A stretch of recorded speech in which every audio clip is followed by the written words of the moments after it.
Hi, today I'm going to be talking about going to the salon with food allergies because I didn't realize until very recently how food allergies can impact your experience at the salon because recently I was on a cruise and I woke up one morning when like my eyes were like completely like swollen shut. And well, like the night before I had like nausea too, so I thought maybe it was my dinner that I had an allergic reaction from that. But since I had such a bad reaction around my eyes, I was like, I did also have a facial the day before. Like, could that have done anything?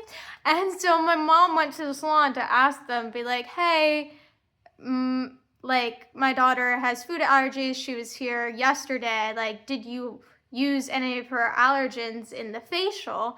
And they're like, well, we typically have a sesame oil that we use, but we were out of that, so that wasn't used at all.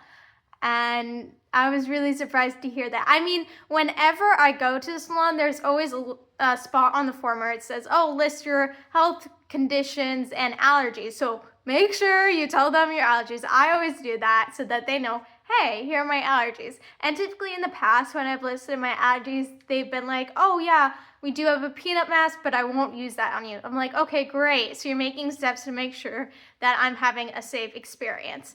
But I didn't even hear about the sesame oil, but I guess since they were out of it, it makes sense. But still, there's cross-contamination that can happen. So that could have been a reason that I had the reaction, but you never know. And even I did everything right. It was out of my hands.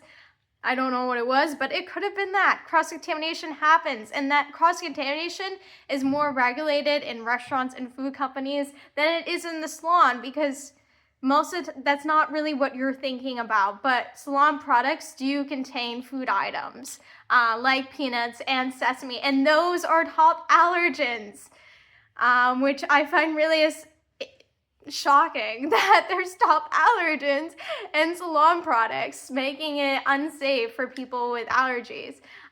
So you just have to go into it being like, hey, these are my food allergies, see if they can be able to provide a safe experience for you, because this was the first time where I was like, I might have gotten an allergic reaction from the salon.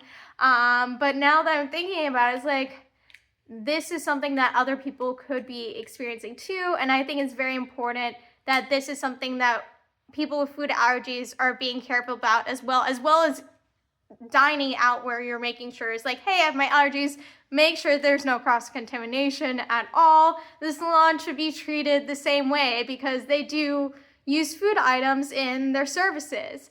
And I've also seen online where people with food allergies, especially like where with a ton of food allergies, like out of the top, like outside of the top 9, where, and even like coconut is an example of an allergen that's out of the top 9 that is in a lot of hair products. So if you're someone that has a lot of allergies that could be in like hair products, bring your own like shampoo and conditioner if you're getting your hair done at the salon. It's always good to be safe rather than sorry.